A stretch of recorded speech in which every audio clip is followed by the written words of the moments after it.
Melody Shari had always been known for her grace and poise in the public eye, but for months, something was different. She had been silent about everything. Silent about the rumors, the accusations, and the growing tension between her and LaTisha. People speculated, they gossiped, but Melody chose not to say a word.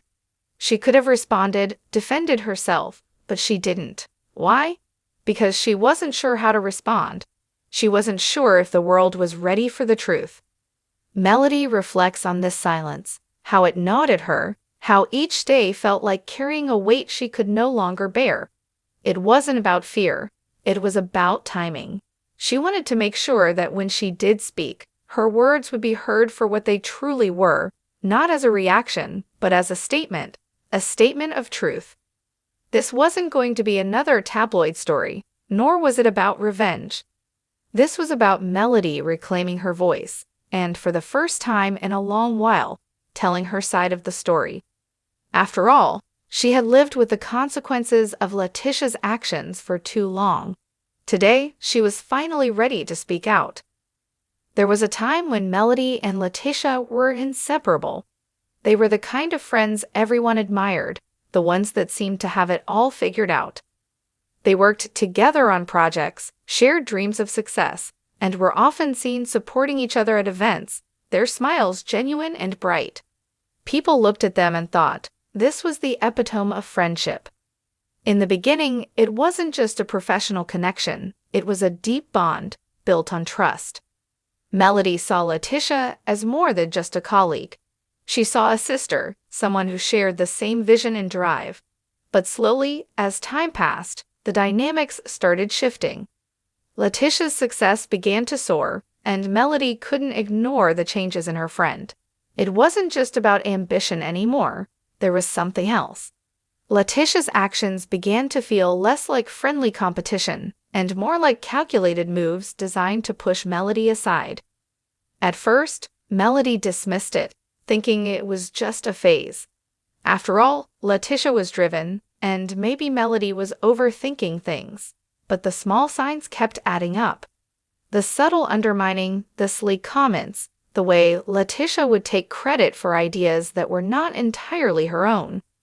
The friendship that had once been so pure and uplifting was beginning to feel heavy and strained. It all came to a head one day during a meeting. They were in the middle of discussing a new project, and everything seemed to be going fine at first. But then, out of nowhere, LaTisha made a remark that hit Melody like a slap in the face.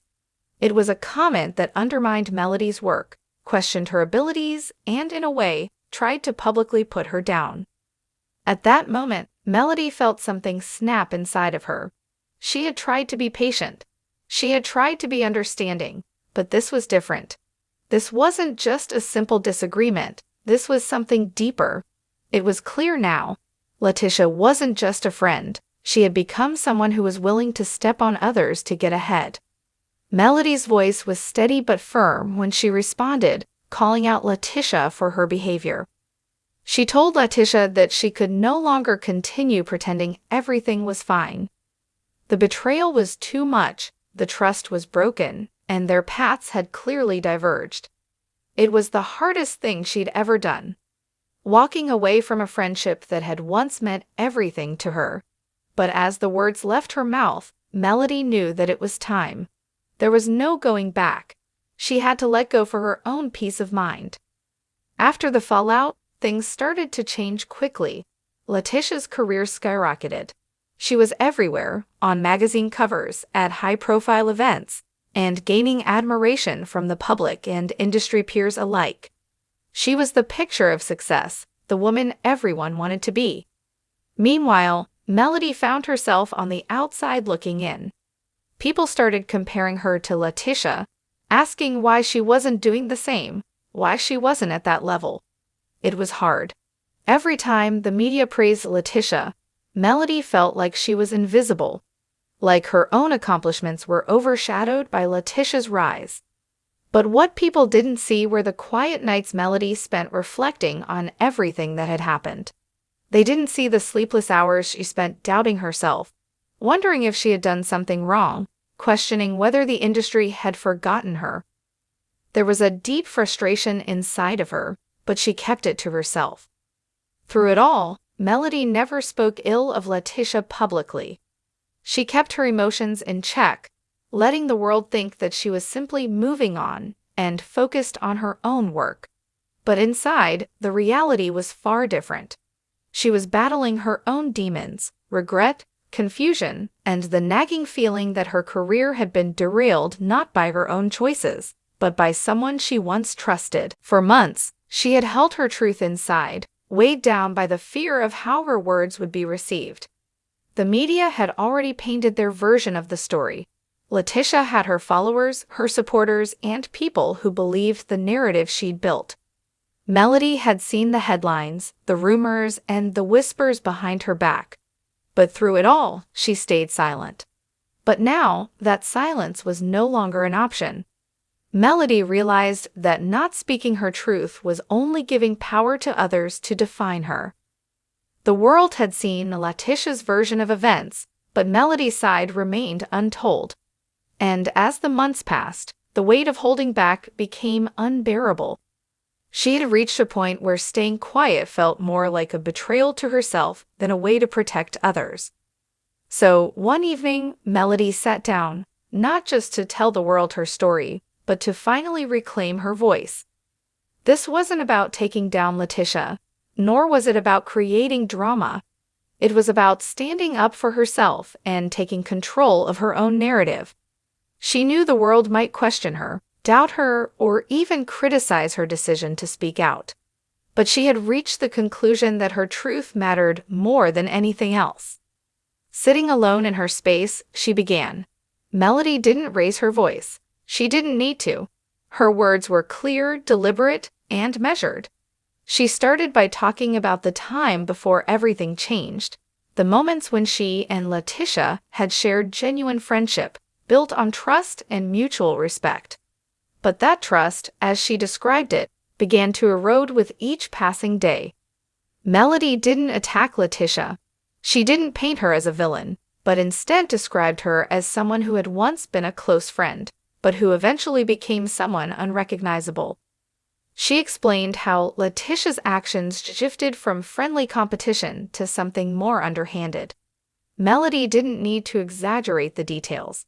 She simply laid out the facts, the subtle betrayals, the behind-the-scenes manipulations, the way LaTisha had worked to push her aside in favor of her own success. There was no anger in Melody's voice. Instead, there was a calm, quiet confidence. She spoke of the difficult conversations they had, the moments when she tried to confront LaTisha, but was always met with defensiveness and denial. She shared how those moments left her feeling powerless, unable to do anything but watch as their friendship crumbled. The hardest part, she said, wasn't the actions themselves, but the realization that LaTisha had never truly cared about their relationship. At no point did Melody resort to bitterness. She didn't play the victim. Instead, she emphasized how difficult it had been for her to keep quiet, knowing that people were forming opinions based on half-truths and assumptions. But this wasn't about venting or getting revenge. Melody was simply giving the world the full picture from her perspective. "I'm not here to tear anyone down," she said in a moment of stillness. "I'm here to speak my truth, because that's all I can do. For so long, I let this story be defined by other people, by gossip and assumptions, but I won't let that continue." She then spoke about how the years of silence had affected her personally and professionally. It wasn't just the emotional toll, it had impacted her career, her relationships, and her sense of self-worth. People saw LaTisha's success, but they didn't see the damage done behind the scenes. Melody didn't need to go into all the details. She simply shared how those moments had weighed heavily on her, how they had left her questioning her own abilities, her value, and her place in the industry. But in that video, something shifted. Melody didn't just reclaim her voice, she reclaimed her power. She reminded herself and the world that no one could define her but herself. By the end of the video, there was a quiet strength in her words. Melody had spoken, not out of anger, but out of a need to be heard and to be understood. She closed the video with a powerful statement. "This isn't about dragging anyone's name through the mud. It's about telling my truth, about showing that silence doesn't always protect you. Sometimes it keeps you stuck, and I'm done being stuck." Melody knew that speaking out might change how people viewed her. Some might support her, some might turn against her, but at that moment, it didn't matter. For the first time in a long time, she felt free. She felt like she had done what was right for herself. She had finally shed the weight of silence that had been hanging over her for so long. This wasn't just a confession. It was her reclaiming her identity, her sense of self-worth, and most importantly, her voice. She wasn't just a victim of the past anymore. Melody was now in control of her present and ready to define her future on her own terms. Then came the day Melody decided to speak her truth. It had been building for so long, and the weight of silence,